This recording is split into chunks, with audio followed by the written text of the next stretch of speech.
Hello everybody and welcome to the True Love Talk channel. Here we want to learn about human sexuality and love based on the teachings that Pope John Paul II left in the Theology of the Body.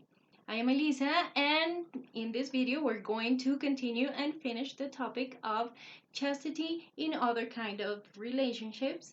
Now we're going to talk about relationships of authority. So let's begin.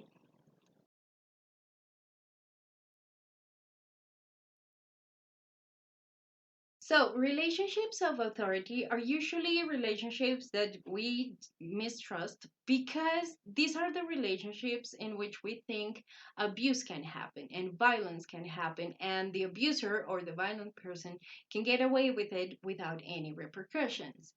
But this happens because we have deformed and we have lost sight of what relationships of authority are all about. Really, relationships of authority are about taking care of the other person. The person who has authority over somebody else has to take care of them. And they have to face the problems and they have to be that first line of defense against what comes against the group, right? So a basic example of this is the relationship amongst children and their parents, right? Parents have authority over their children because they have to take care of them. And if if something happens, let's say a burglar breaks into the home and they have a weapon, right? It's usual that parents tell the person or the criminal, hit me or yeah, shoot me, but let my children go, right? Because they're there to take care of the person. Or sometimes the other person doesn't need to be taken care of as a person, but for a common goal. They need to organize things, as happens with bosses in enterprises or companies, right? The boss of the company has to organize the job because everybody in the company has the same goal. We are all working towards whatever happens, whatever the company is about, and the boss is there to organize the entirety of the operation. He has to know what does everybody have to do and how to do it, right? And if anything goes wrong, he's the one who has to face the lawyers and who has to pay if they go in bankruptcy and so on. So it's actually a relationship of care. And the person who is subordinated to someone in the authority is supposed to understand that he or she is being taken care of and that they have to obey the other person and respect the authority so that they can all be safe or they can achieve what they all want to achieve. So basically, it's about understanding that humanity in itself is a common goal and that we need to work together to get to be more human, or that sometimes as humans we create common goals and we need to work together. So it's the idea of cooperation. But we have made it this tragic relationship of mistrust and abuse because we have lost our original innocence. And this original innocence is an idea that Pope John Paul II develops in the Theology of the Body. And this original innocence was the original mindset in which we understood everything. Actually, innocence is a very misunderstood word because we think of it as something inherent to babies or children, right? And we think children are innocent because they don't know. If they knew, they wouldn't be so innocent. Actually, innocence is not ignorance. It's actually the appreciation of the good in the original form of reality. Let's remember where good comes from, right? Remember in the second video where I told you that reality is the one that determines good, right? Nature, the way things are, is what is going to determine what is good for that thing in particular. And a good example of this is when we say that a person is feeling well because they're good, they're healthy, because their nature is okay. But they're feeling bad, right, when they are sick, because sickness makes people lose their nature, right? Because it gets them closer to death. And when we die, we stop being. So basically we lose our existence. So good is what is going to maintain that the existence of whatever it is.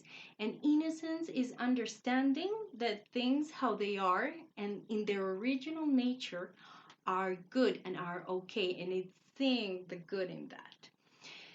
But we lost that idea when we honestly with the original sin, right? The original sin happened when uh, men decided to eat from the tree of good and evil.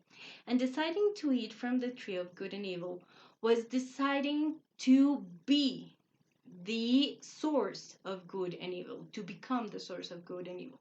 So now what's good is not determined by reality or nature itself, but is going to be determined by us because we have dominion over nature. And it is true that God gave us dominion over nature, but this dominion was the kind of authority in which we were supposed to take care of nature and make visible that invisible spiritual reality of heaven, make it visible on earth, in the world.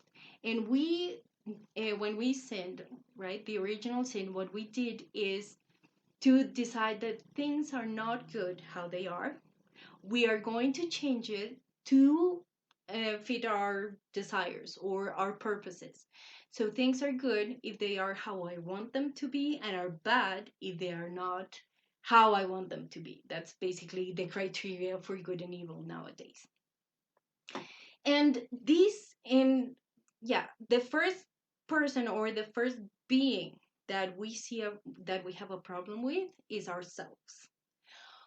We decided that we are not good enough because we are finite and we are interdependent and we are there to be complementary with somebody else, and we need others, and that is not good enough. We are supposed to be good enough if I don't need anybody but everybody needs me, if I am above everybody else, if I am perfect, if I am infinite, if I am the best of the best. And because we're not, because this is not how it is, that is when our castration complexes start. Remember the castration complex I talked about in the sixth, seventh, and eighth video, right? That is when we start it. I cannot do everything, right? I don't do everything perfectly. Somebody else does the same I can do. So I am unlovable. And that is how we decide that we cannot love others, and we start these relationships of authority that are supposed to be relationships of care. We turn them into relationships of abuse and violence. And that is why we mistrust them. So how do we heal these relationships of authority, and what is chastity? What does chastity in relationships of authority entails?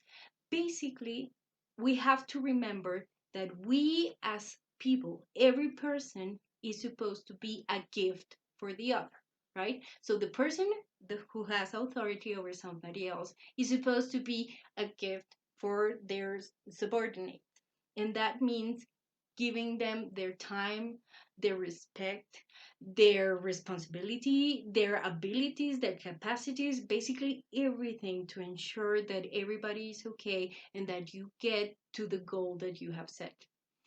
And the person that is subordinated has to be a gift for the authority as well, right? And that means respecting authority, obeying authority, being responsible, doing what should be done, in doing it the best we can, giving the best of ourselves, the best of our abilities, so we can actually get to that goal and we can all be safe and we can all be taken care of.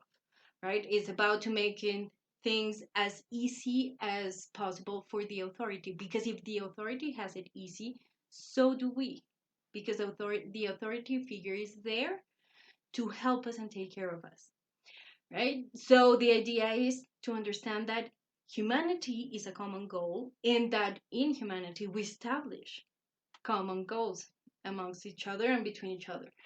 So the idea is to get there and help each other do it, right? Always being a gift to one another.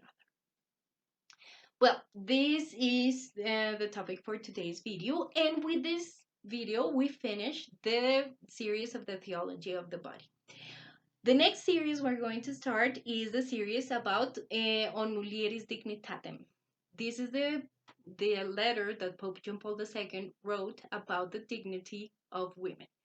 So I hope to see you. I hope you follow the next series and that we can discuss the dignity of women and men and everybody else. Okay. And I'm also glad that you decided to stay until the end of the video. If you have any question or any comment, please write it down in the comment section below and I'll try to answer it as soon as possible. So it was great to have you here. Have a nice day. Lots of blessings for everybody. Bye.